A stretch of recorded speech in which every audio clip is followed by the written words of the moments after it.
Capítulo 6. Veamos el mar. No era Miguel. Su constitución era diferente, el tamaño y la longitud de la parte inferior del cuerpo eran diferentes al hombre que buscaba. El alivio hizo que el mundo volviera a girar, y en ese momento Gael gritó que había encontrado más pistas. Luego señaló casquillos de balas esparcidas a pocos pasos del lugar de la explosión. En el suelo carbonizado aún se acumulaba sangre fresca. Hay señales de lucha, probablemente ocurrió después de la explosión. Si hay tanta sangre, debió de ser una herida vital. Además, parecía que habían sido al menos 3 personas o más. Las marcas claras de arrastre indicaban que alguien había sido arrastrado. Junto a ellos, las marcas de neumáticos indicaban que los heridos fueron subidos a un vehículo. Otro rastro de sangre se extendía hacia el norte antes de cortarse abruptamente, sospechosamente brusco, como si la persona se hubiera subido a algo. Pero si un carro hubiera pasado por allí, lo más probable sería que fuera el carro de suministros del monasterio de Soto, que transportaba comida y agua. Gael sugirió que había un pequeño pueblo llamado Salamanca cerca. Quizás podían ir allí, contratar hombres y registrar la zona. También tenían que avisar a Arnal, pero Lorena negó mientras seguía escaneando el páramo. Los árboles marchitos y los parches de malas hierbas silvestres no ofrecían ningún lugar donde esconderse. Por mucho que los heridos hubieran oído, no podían haber abandonado la zona todavía. Así que, girando hacia Gael, le pidió que se apresuraran para llegar al monasterio de Soto.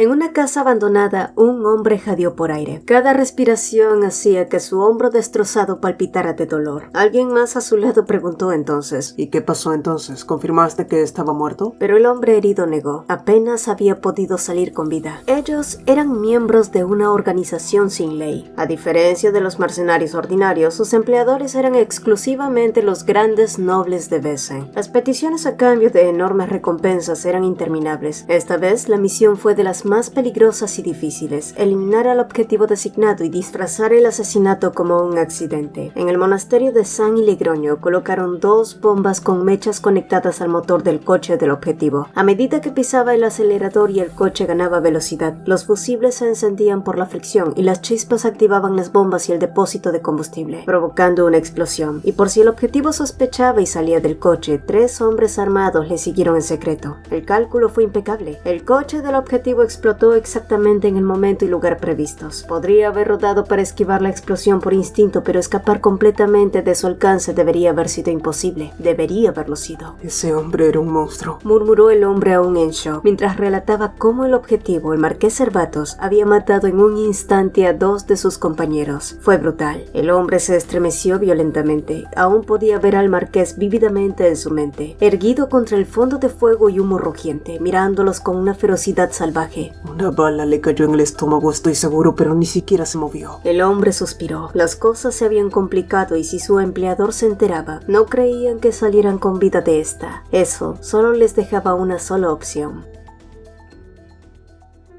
Desde el momento en que Lorena puso un pie en el monasterio, fue invadida por una sensación de déjà vu. El monasterio de San Ilegroño se veía inquietantemente igual que antes, pero en lugar de entrar en el edificio del monasterio, Lorena cruzó el patio delantero y tomó el camino que rodeaba la parte trasera conectada con la cocina del monasterio. Allí, 2 monjes separaban barriles de roble con vino y paquetes de provisiones. Al notar a Lorena, ambos se sorprendieron. Ella avanzó hasta los barriles apilados donde persistía un tenue olor a sangre y pronto sus ojos se posaron en una mancha grande. ¿Dónde está el carro? ¿El carro que trajo esto? Exigió saber, pero uno de los jóvenes monjes le indicó que el carro de suministro ya se había ido. No obstante, eso era mentira, porque de camino al monasterio nunca se cruzaron con ningún auto, y presionados por el tono cortante de Lorena, los monjes eligieron cuidadosamente sus palabras. Pero justo entonces, una voz familiar sonó detrás de ella. Era el abad. Sin perder el tiempo, Lorena fue directo al grano y preguntó por el marqués Cervatos, pero al notar que el hombre se negaba a darle esa información, Lorena tuvo que presionar de otra manera. Reciben ofrendas de la familia real de Besen y de los grandes nobles de Motril, en total más de 10 millones de pesetas al año, durante décadas al menos. El carro que descarga los suministros se va con dinero encima. La iglesia del pueblo acepta las ofrendas de los visitantes por separado, así que no va allí. ¿A dónde va? ¿Al Vaticano? El abad la dio la cabeza sin borrar la sonrisa y Lorena de repente sintió que algo no iba bien. De algún modo, este viejo monje mostraba un aire diferente al que recordaba de del pasado. Siempre les digo lo mismo a todos, que no vemos, no oímos, ni sabemos lo que ocurre fuera. Este lugar es una estación de paso sin significado propio. Dinero, gente, destino, tiempo, todo fluye por aquí como agua corriente. Y dependiendo de cómo se use, este monasterio será un escondite para que alguien se oculte un tiempo, un refugio para otro y una tumba para otro. Solo quienes eligen este como destino final de su vida pueden encontrar descanso aquí. Tanto venir a este lugar como irse de él fue su voluntad. Ofrezco la misma oportunidad a todos, pero no me involucro en nada, dijo el sacerdote, y Lorena comprendió que Miguel no se encontraba allí. Y desde el día en que llegaron al monasterio durante 5 días seguidos, Vicenzo y Lorena recorrieron la ladera de la montaña que lo rodeaba. A partir del tercer día, trabajadores que Gael había enviado por delante desde el pequeño pueblo cercano de Salamanca se unieron a ellos y juntos buscaron por todo el cañón. Pero Miguel no estaba por ninguna parte. Era como si se hubiera evaporado en pocas horas. Y 10 días después, Gael encontró una bolsa de cuero que Lorena nunca había visto antes, y dentro había un grueso fajo de papeles atados con una cuerda. Miguel no se había marchado sin dejar rastro.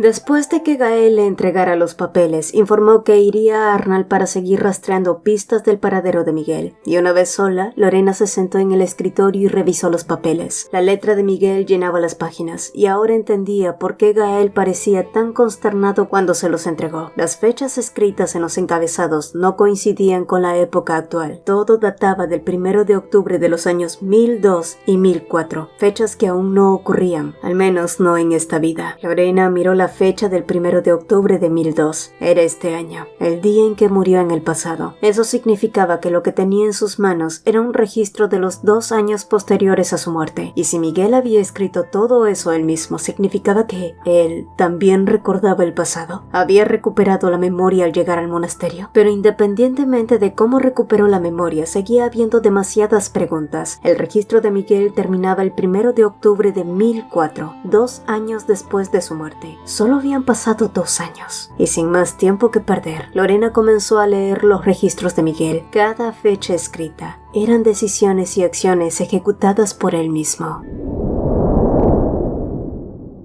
1 de octubre de 1002. Un accidente ocurrió en el monasterio de San Ilegroño. Alejandro Levantes estaba allí. No fue una situación en la que una conversación normal fuera posible. Lorena estaba muerta y el tonto estaba fuera de sí. 3 de octubre. El funeral de Lorena se celebró en la capilla. Se presumía que Alejandro Levantes permaneció en el monasterio al menos medio mes más. 5 de octubre. Juzgando que era el momento adecuado, cuando el duque no podía pensar racionalmente, se decidió la fecha de levantamiento de Bellacarosa desde Arnal. El plan era sacar al duque de Motril y atarlo lejos, para luego comenzar la operación en la capital. Noviembre de 1002. Los republicanos en Bellacarosa se amotinaron y ocuparon el puerto. Esta noticia seguramente se difundió ampliamente incluso en Motril, pero el duque no presentó contramedidas para Bellacarosa. En su lugar, regresó a Motril y se cree que compartió la autoridad investigadora con el jefe de policía. 23 de noviembre. El gerente del Hotel Alborada junto con todo el personal fueron arrestados. Todos los clientes que habían frecuentado Alborada más de cierto número de visitas, ya fueran altos nobles o plebeyos adinerados, fueron convocados como testigos. Daniel Mora fue atrapado en la investigación, exponiendo la destilería Mora como lugar de reunión para los republicanos de Motril, y toda la dirección republicana fue encarcelada. Diciembre 1002. Surgió un movimiento monárquico de restauración en Inger. El gobierno republicano lo reprimió con la fuerza militar y el sentimiento antirrepublicano se intensificó. 4 de diciembre. Los camaradas que habían sido capturados fueron condenados a muerte sin juicio. La represión indiscriminada ha comenzado. Junio 1003. El príncipe de Inger, que había huido a Grant, fue asesinado incluso antes de poder regresar. No parecía ser obra de las fuerzas republicanas. Más probable es que parecía ser el plan de la familia real de Besen. Su objetivo final, subyugar Inger. Agosto de 1003. El rey de Besen declaró su intención de intervenir en la nueva monarquía de Inger. Parece que su plan es instalar a un gran noble de Besen como inicio de una nueva dinastía. ¿Quién más que Levantes podría ser? Parece que planean coronar a Alejandro Levantes como rey de Inger. Septiembre de 1003. Se difunden rumores de que el duque ha desaparecido. 1 de octubre de 1003. El cabrón murió, de la misma manera que su esposa. Su cuerpo fue enterrado en secreto en el cementerio del monasterio de San Ilegroño. Mayo de 1004. Se planteó un enfrentamiento armado con los camaradas restantes, pero fracasó. La persecución del ejército real continúa. El cardenal Márquez fue entregado, y aprovechando la atención del público puesta en él, se envió a todos los camaradas que aún no habían sido capturados al continente de Emeril. Junio de 1004. El papado emitió una citación. Bajo el pretexto de erradicar a los incrédulos, los caballeros de la Santa Sede fueron enviados. Fue ese maldito. 1 de octubre de 1004. Llegué a Soto, huyendo de la persecución de los caballeros templarios. Hubo un tiroteo. Gael Albano fue abatido a tiros. Fui al monasterio de San Ilegroño y entré a la capilla. Los nombres siguen allí. El altar, el mismo lugar, la misma fecha, el mismo suelo bajo sus pies. Demasiada casualidad para ser verdad. ¿Está Dios realmente en todas partes? Imposible. 1 de octubre de 1004 alrededor de las 11 a.m. Se presume que morí allí. No sé cuándo la vida comenzó de nuevo.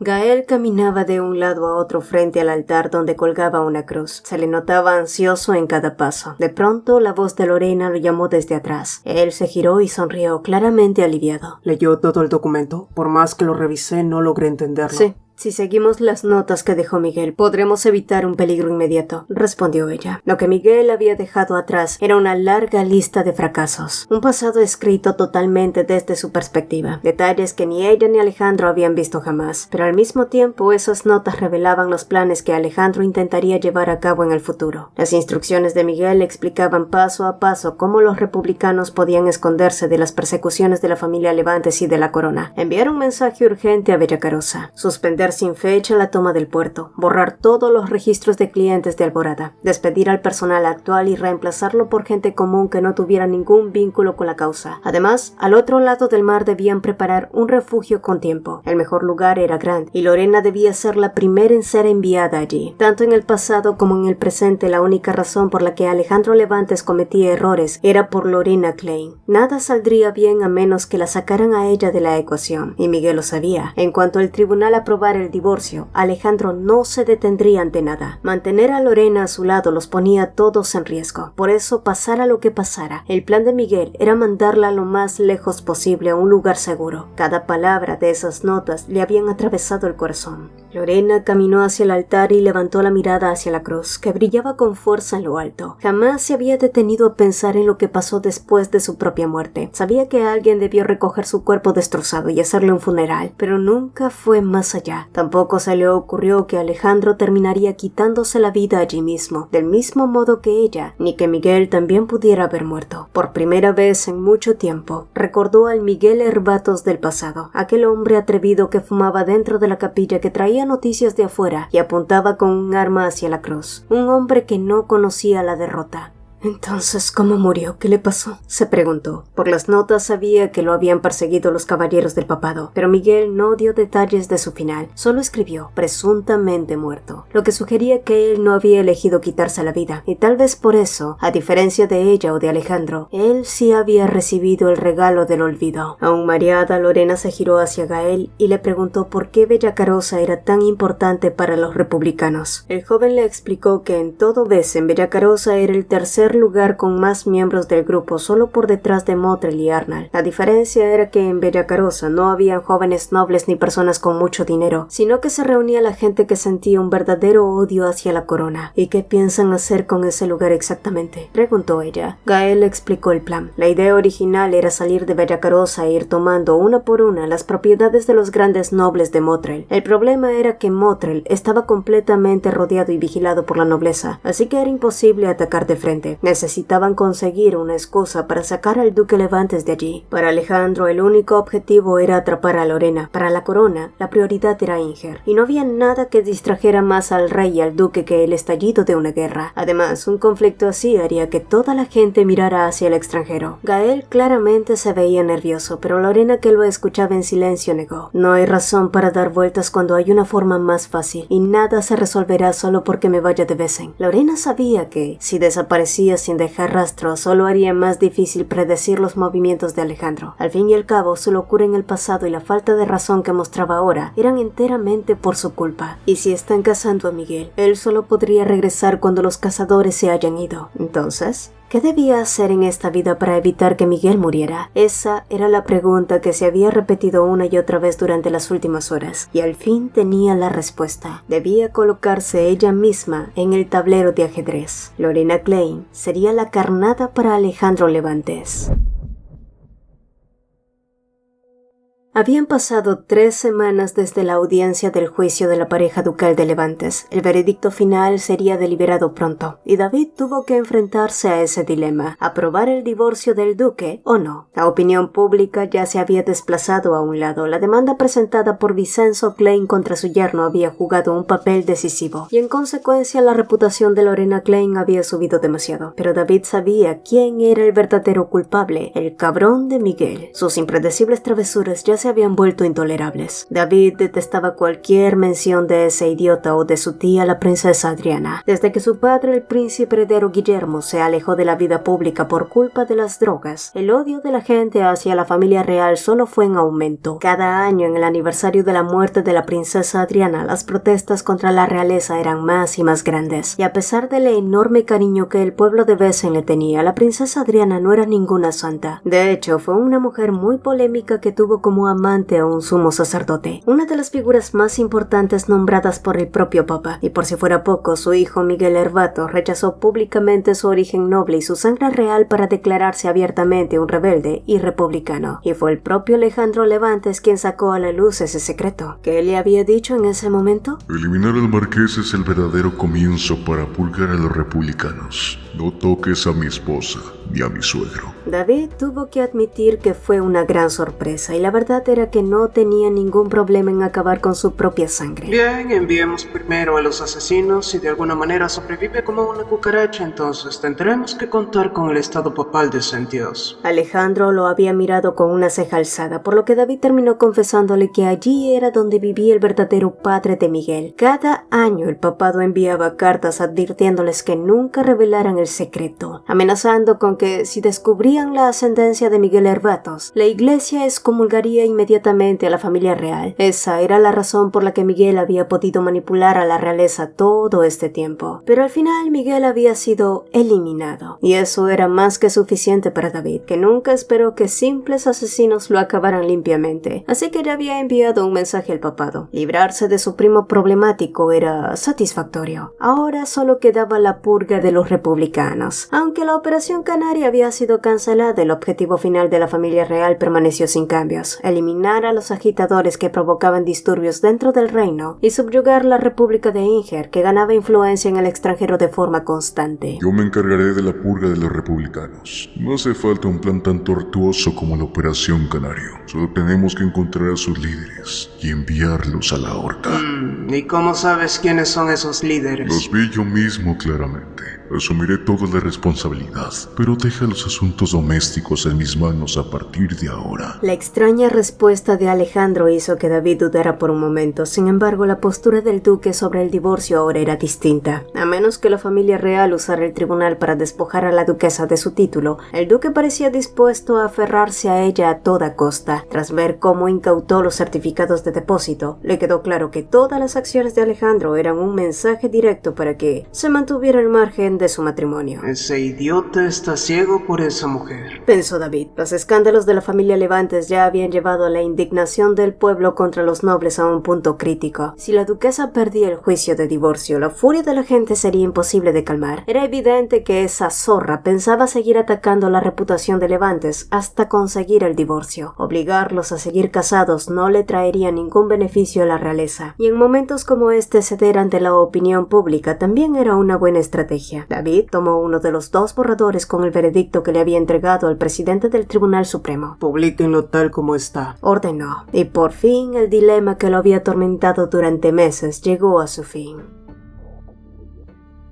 Durante semanas, los restos carbonizados de un vehículo yacían grotescamente en medio del desierto. Alejandro dejó que sus ojos recorrieran el objeto que ya no podía llamarse coche, pero su mirada indiferente se fijó en algo que brillaba débilmente. Al agacharse y recogerlo, se dio cuenta de que se trataba de una cruz con una blasfema frase grabada: Dios no existe. Y ahora que conocía el secreto de ese hombre, entendía por qué llamó un arma a este. Un santo siervo de Dios, un cardenal transgrediendo a una princesa pura y engendrando un hijo. Si esa verdad se revelara, la propia iglesia temblaría hasta sus raíces. Dado que la monarquía de Besen extraía su legitimidad de la religión, la desacreditación de la iglesia inevitablemente socavaría el trono y a los grandes nobles. Pero ahora incluso esa remota posibilidad había desaparecido. El cardenal no se detendría ante nada para borrar la vergüenza de su hijo ilegítimo, para que Miguel Herbatos nunca volviera a este mundo. Alejandro devolvió la cruz a los restos ennegrecidos, justo en el momento en que otro auto frenó al acercarse. Solo tras una pausa se abrió la puerta trasera y Lorena salió vestida en un vestido blanco. La luz del sol iluminó sus mejillas color marfil. Ella se mantuvo de pie, luminosa como un cristal que contenía incontables puntos de luz, y le miró. Ya no era alguien a quien pudiera llamar esposa fácilmente. Alejandro volvió a dar una calada al puro, sin apartar la vista de ella. Enhorabuena por el divorcio, Lorena. 2 días antes se había anunciado el resultado de la demanda de divorcio. Pensé que harías todo lo posible para evitarlo. No puedo controlarlo todo, dijo él entregándole una serie de documentos, y Lorena los aceptó. El fallo final se redactó cuidando la dignidad del apellido Levantes, pero las cláusulas eran definitivas. El matrimonio quedaba disuelto, pero Alejandro debía pagarle a Lorena una pensión astronómica, una suma absurda más los 50 millones de pesetas. Jamás en Besen ni en todo el continente se había otorgado una suma semejante. La familia real nunca habría ordenado un pago tan exorbitante, lo que significaba que esa cifra millonaria fue decisión exclusiva de Alejandro. Has ganado, Lorena. Pero esa era otra de sus mentiras. Lorena soltó los papeles y dejó que el viento se llevara las hojas del veredicto. ¿Solo porque ya no eres mi marido en papeles o cambia algo entre nosotros? No. La respuesta de Alejandro fue bastante rápida y cortante. Nunca podrás escapar de mí, así como yo no puedo escapar de ti, Lorena. Por supuesto. Una simple hoja no iba a alejarlo. En el momento en que entendió que ella se le escapaba de las manos para huir a los brazos de otro hombre, Alejandro aceptó su nuevo papel. Donde quiera que estés, seré la peor pesadilla que hayas tenido. Esa era la condena. Ella lo odiaría, él la amaría, y ambos se consumirían mutuamente hasta el final de sus días. Y aunque Alejandro no dijo esas palabras en voz alta, el mensaje llegó claro al corazón de Lorena. Tú me quieres, ¿verdad? Sí. Te quiero. ¿Cuánto? Lo suficiente como para seguirte incluso al mismo infierno. El hombre que confesaba su amor ya no parecía patético ni derrotado. Lorena no sabía que había renunciado al llamar amor a un sentimiento tan inmaduro y enfermizo, pero tampoco quería saberlo. Ninguno de los dos entendía por qué no podían soltarse, por qué no podían rendirse, ni cuándo terminaría esta obsesión destructiva. Su primer amor, su primera vez, su primera traición y su primera muerte. Como si habían entregado mutuamente cada una de sus primeras veces. Los únicos últimos momentos que les quedaban también debían vivirlos juntos. Esa era la única verdad. Lorena sintió como si flotara en medio de una oscuridad absoluta, pero aún así estaba decidida a alejar a este demonio lo más lejos posible de Miguel. Su mano fría tocó su rostro y Alejandro se inclinó con desesperación cubriendo sus labios.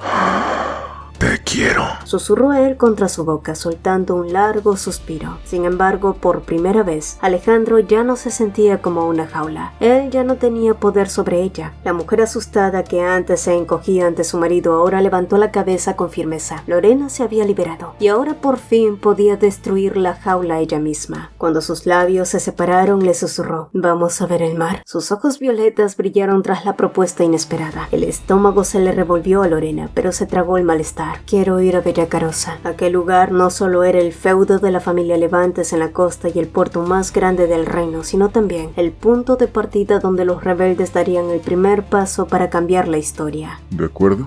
Vamos, a donde tú quieras. Alejandro la envolvió en sus brazos. Este hombre era todo lo que le quedaba y había prometido darle cualquier cosa y seguirla donde fuera. Era más de lo que podía pedir. En su mente, los planes que había preparado durante los últimos días comenzaron a tomar forma. Se convertiría en una tormenta de destrucción, una ola que arrasaría con el puerto y se tragaría todo hacia las profundidades del mar. Lorena entonces rodeó el cuello de Alejandro y lo abrazó con todas sus fuerzas. Seré yo quien te mate, te arrastraré conmigo al infierno. 「 Te arrastraré conmigo al infierno.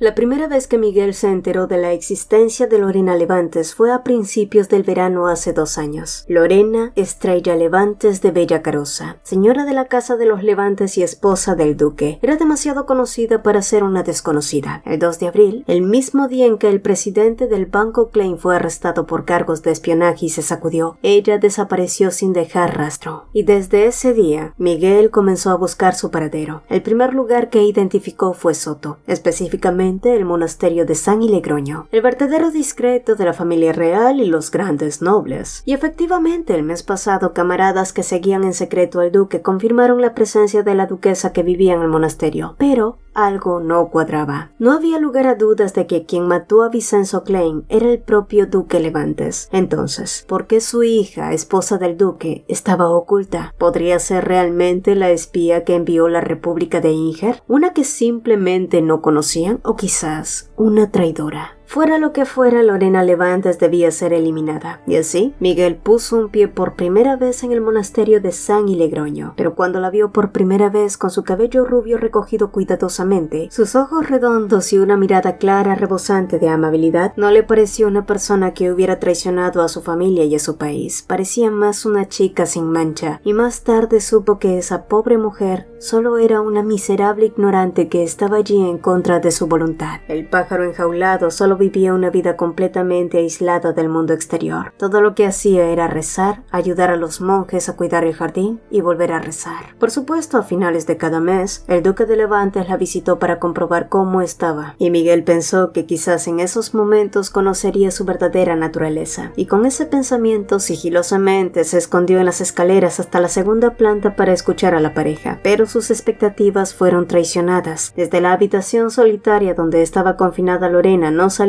más que los sonidos crudos de su intimidad. Miguel se sentía como un depravado en esos momentos, pero entonces, a través de los sollozos y quejidos, logró escuchar una pregunta. ¿Cómo está mi padre? La respuesta de un hombre saciado por el deseo fue una gran mentira. Él está bien. No te preocupes, pronto saldrás de aquí. ¿Cuándo? Cuando tengas al niño. El duque parecía saber exactamente cómo tranquilizar a su ansiosa esposa. Y así, la cama crujió nuevamente. La pura audacia era exasperante. Ayer mismo Miguel había escuchado la noticia de que Alfonso Klein, ministro de Finanzas en Inger, estaba pidiendo dinero prestado desesperadamente por todas partes para evitar el colapso del banco. ¿Y qué pasó con Vicenzo Klein? Su cuerpo había sido arrojado al foso donde se arrojaban los cuerpos de los prisioneros ejecutados, y sin embargo Lorena Klein no sabía absolutamente nada. Su propósito al venir a este remoto rincón era medir el valor de esta mujer, para aprovechar la debilidad del duque, pero tras 3 meses, ese propósito se había desvanecido, y en el momento en el que los gritos de la mujer adentro alcanzaron su punto máximo, rompiéndose en sollozos, el deseo de liberar a esa pobre mujer de esa prisión imposible apareció por primera vez. Y fue a finales de septiembre cuando Miguel regresó a la capilla, le entregó una gaceta de Motril en las manos a Lorena, que estaba sentada sola y desolada. Después de que Miguel revelara a Lorena el estado del mundo exterior, pasó algo más de tiempo. A medida que septiembre avanzaba, la situación para los republicanos empeoraba de forma constante. El gobierno republicano de Inger flaqueó, y los gritos por la restauración de la monarquía crecieron cada día más. En todo Wesen, el sentimiento antirrepublicano se extendió como una tormenta. No podemos quedarnos sin hacer nada. Aunque sea imprudente, deberíamos asesinar al príncipe David o al duque de Levantes.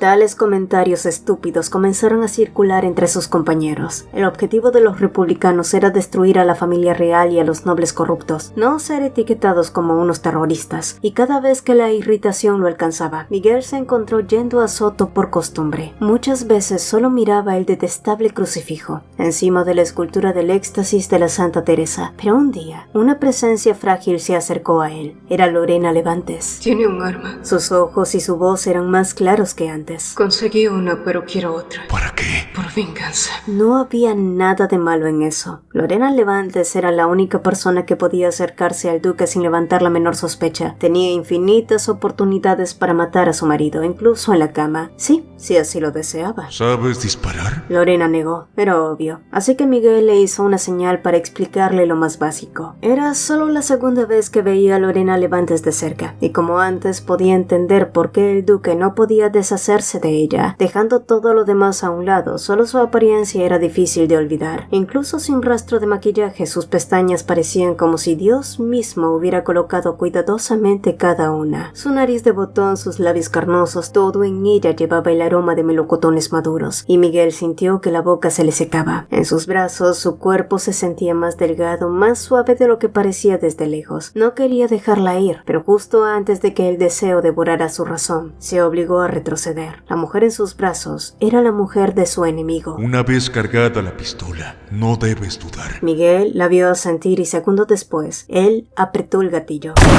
La bala alcanzó el crucifijo de al frente, esparciendo fragmentos como fuego bajo la luz del sol. La espalda de Lorena se sacudió contra su pecho por el retroceso. Apretar el gatillo siempre era electrizante. Había portado un arma desde que era un niño, mató a su primer hombre escapando de las catacumbas papales y nunca olvidó la liberación de aquel día. Pero una mujer que nunca había empuñado un arma era diferente. Su pequeño cuerpo temblaba violentamente en sus brazos. Pero al bajar la mirada, Miguel notó que no era miedo lo que sentía ella. Fue algo mucho peor. Finalmente, Lorena levantó la cabeza hacia él y soltó: Gracias. como alguien que aprende a respirar. Su exhalación, teñida de una leve sonrisa, sonaba alivio. Miguel se quedó paralizado, como si le hubieran robado el aire. Su sonrisa radiante era insoportablemente hermosa. ¿Pero en qué estaba pensando para sonreír así? La visión inesperada le quemó el pecho, como si un miedo persistente lo invadiera. Quizás por eso él se atrevió a soltar sus siguientes palabras: Si necesitas ayuda, llámame. Pero Lorena solo respondió con una sonrisa enigmática y se marchó. Los días pasaron y octubre llegó. Justo a tiempo, Alejandro Levantes volvió a visitar Soto, y para ese punto Miguel ya había decidido llevarse a esa mujer de allí. Hubiera conseguido matar al duque o no, había decidido enviarla a Grant para comenzar una segunda vida en un continente que no tuviera nada que ver con Besen o Inger. Pero cuando se acercó a la puerta de la habitación de Lorena, lo que salieron de allí fueron gritos enloquecidos. Y en el instante en que una siniestra premonición atravesó su mente como una cuchilla, un disparo explotó desde el interior de la habitación. Lo que siguió fue un grito que más parecía un aullido desesperado de un hombre que se precipitaba al infierno.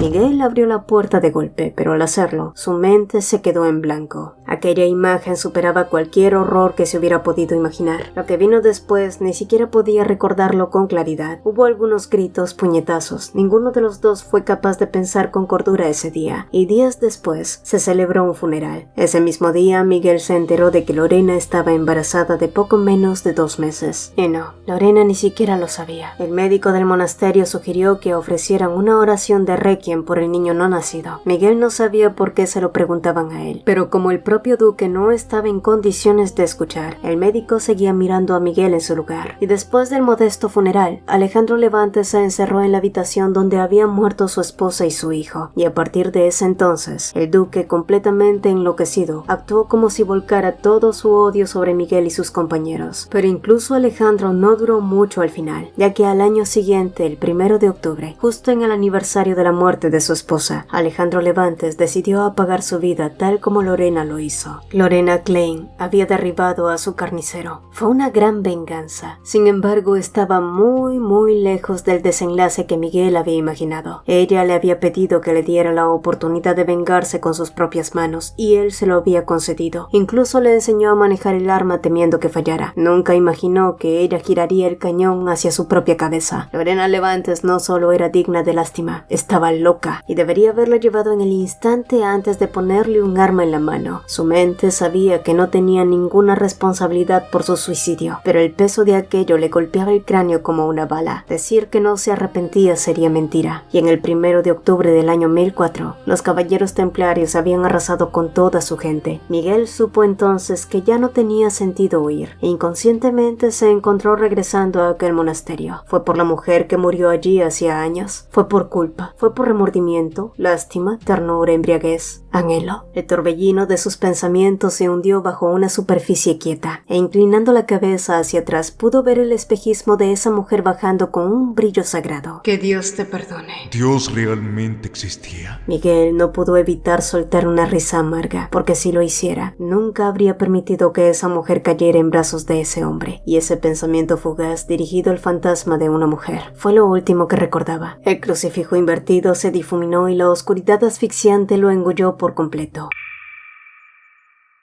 Finales de junio de 1002. Actualidad. Una carreta avanzaba por el camino accidentado. El cochero que conducía siguió mirando hacia atrás nerviosamente.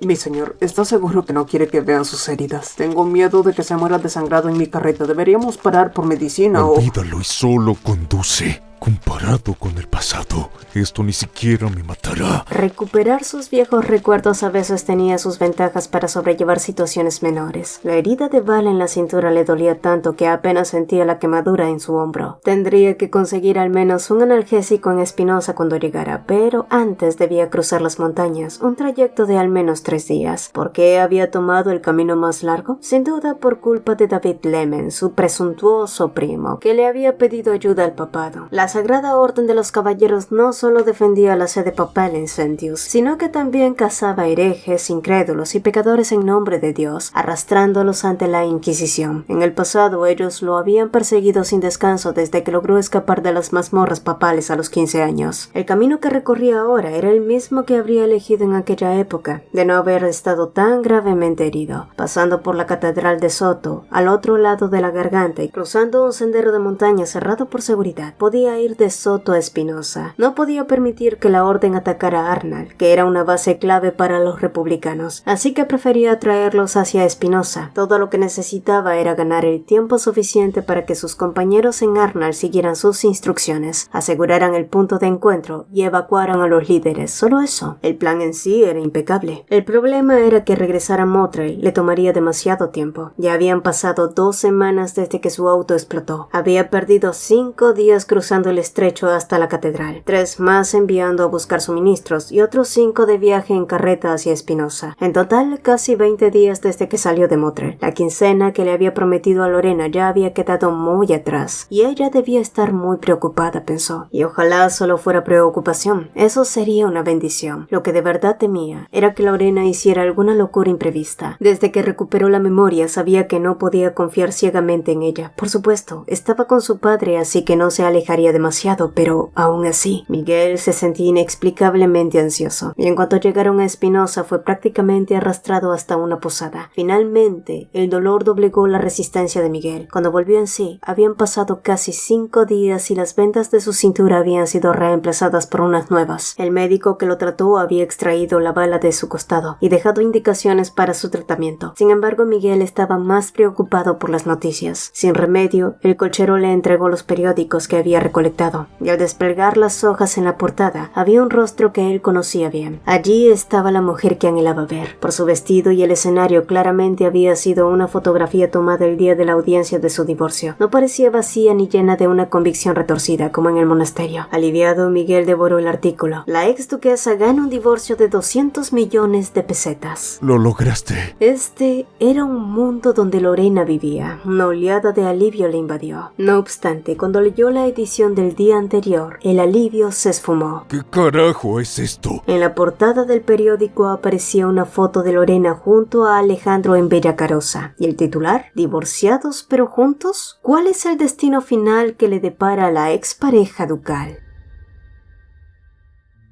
Mientras tanto, en una ciudad bulliciosa y repleta de forasteros, el rumor de haber visto juntos a los duques de Levante se difundió de inmediato. A simple vista habrían parecido un par de viajeros ordinarios, pero cualquiera que los observara de cerca notaría la extraña distancia que guardaban entre sí. De hecho, fue Lorena quien pidió 2 habitaciones separadas, una para ella y otra para su acompañante. Para sorpresa del recepcionista, el duque jamás protestó, pero tampoco tomó la llave que le ofreció. Simplemente se limitó a seguir a su ex esposa cuando ella tomó la suya. Sin embargo, antes de que Lorena pudiera dar un paso más, un hombre se le acercó. Se presentó como Julián Ortiz, dueño de Ferrocarriles Ortiz, una de las pocas compañías con líneas de carga que conectaban la capital con las provincias del sur. Tiempo atrás, su empresa le había solicitado préstamos al Banco Klein, y al reconocerlo, Lorena se giró por completo hacia él y entabló una conversación. Sus ojos antes apagados brillaron de pronto con animación. A un lado, Alejandro los observaba con la mirada entrecerrada, o más bien joven, afilada como un cuchillo. En el pasado había sido igual. Hordas de idiotas se le acercaban como abejas a la miel, y en aquel entonces los coqueteos de esos hombres le molestaban tanto que se apresuró a hacer la suya. Pero ahora que ella no contaba con el escudo de Levantes, toda clase de impertinentes se abalanzaban sobre ella como moscas, y no era la primera vez que pasaba. Algunos incluso se le acercaban sin importarles la presencia del duque, justo como lo hizo Miguel Herbatos. Hombres como él podían reaparecer en cualquier momento, y esa sensación de peligro disparó sus celos y dinamitó su autocontrol, y cuando estuvieron solos otra vez, cortó cualquier distancia y devoró sus labios. Lorena trató de empujarlo, pero él la acorraló. Fue un beso violento y sofocante que invadía y arrebataba, y asfixiada, Lorena solo pudo hacer una cosa para liberarse de él. Lo mordió hasta que ambos probaron el metal de la sangre. Alejandro la dejó sin oponer resistencia. Fue solo al llegar a la puerta que Lorena notó que su llave había desaparecido, y lo miró con total incredulidad cuando vio cómo Alejandro abría su habitación y entraba como Pedro en su casa. No recuerdo haberte dado permiso para entrar en mi habitación. Durante los últimos 10 días no habían dormido en la misma estancia. De hecho, incluso durante su matrimonio, las noches que compartían cama eran contadas. Eso fue en el pasado. Y además, ¿no habíamos acordado no volver a remover lo que quedó atrás? Solo te estoy explicando cómo debes tratar conmigo. Puedes engañarme, traicionarme, usarme como se te antoje y lo pasaré todo por alto. Lo único que pido es que no te alejes de mi vista. Y al final todas sus explicaciones se resumían a una sola norma. No se permitirían habitaciones separadas. Lorena observó en silencio la puerta que él había abierto de par en par, la cual pronto se cerró con un pesado clic. Ambos acordaron que desde el día en que Lorena decidió terminar las cosas con Alejandro, ninguno de los dos volvería a hablar del pasado. De no ser así, ninguno confiaba en tener la cordura suficiente para resistir. Había mucho por hacer en Villacarosa utilizando el poder de los Levantes, por eso durante los próximos 3 meses, o medio año como mucho, Lorena tendría que soportarlo. Eso significaba en la práctica quedarse a su lado hasta la muerte. Y si día tras día guardaban cuchillos en la lengua y se herían con los recuerdos, la locura no tardaría en llegar. En ese sentido, el pacto de silencio era una necesidad de supervivencia. Sin embargo, a pesar de los esfuerzos de Lorena, Alejandro imponía su presencia de forma abrumadora cada vez que ella intentaba apartarlo, como esta noche, al insistir en compartir cama y abrazarla por la espalda. Te dije que no me tocarás. ¿Es que mis palabras no significan nada para ti? Lo haré rápido. Fue un sofismo descarado. No tenía la menor intención de soltarla. El pecho y los brazos de él estaban ardiendo contra su espalda, y cuanto más se retorcía ella para abrir espacio entre los dos, más se apretaba contra ella, y tras inhalar su aroma por un momento, Alejandro murmuró de la nada: Ojalá tuviéramos un hijo. Lorena no entendía cuál era esa obsesión de tener un heredero. En 7 años de matrimonio, tener un hijo jamás había sido una urgencia. ¿Por qué ahora? Y aunque hubiera una razón, ¿por qué insistir en buscarlo en ella? Si es otra forma de encerrarlo. No es eso. Con las fuerzas de Lorena agotándose rápidamente, su resistencia disminuyó. La respuesta de Alejandro llegó mucho después. Solo lo esperaba. Había una nota de melancolía en su voz que ella no lograba comprender, y quizás era porque ella no lo recordaba. Y Alejandro hundió el rostro en su cabello mientras las viejas memorias regresaban a él. Enhorabuena, Su Gracia. La duquesa está embarazada. No ha pasado ni un mes, así que le ruego que tenga el máximo cuidado en su próxima visita. Todavía no hay signos de náuseas matutinas, pero los síntomas podrían aparecer pronto. Quizás no se haya dado cuenta de la ausencia de su periodo, ya que últimamente ha estado mucho más sensible de lo habitual, así que lo mejor sería darle tiempo y ayudarla a aceptarlo poco a poco. Ese fue el informe del médico del monasterio. Al recibir la noticia de que por fin había una vida suya dentro del vientre de su esposa, Alejandro sintió una alegría que no esperaba. De forma ingenua incluso preguntó por el género del bebé, pero era demasiado pronto para saberlo. El vientre de su esposa ni siquiera había empezado a crecer. No obstante, tras pensarlo un poco, concluyó que lo mejor era que el bebé fuera un varón, uno que se pareciera a él, porque al mirarlo Lorena recordaría a quién pertenecía, y si no podía amar a su marido, al menos amaría una parte de él, a su hijo. Alejandro presionó sus labios contra la nuca de Lorena. Ella se apartó con disgusto, pero él, imperturbable, absorbió el aroma de su piel hasta dejarle una marca enrojecida. Si existiera un lazo que los uniera a los dos, si tan solo hubiera un niño, tal vez, solo tal vez, podrían empezar de nuevo. Y si el tiempo lograba borrar el pasado, si días como este se acumulaban en una nueva vida, entonces tal vez él podría volver a sembrar su semilla en esta tierra preciosa.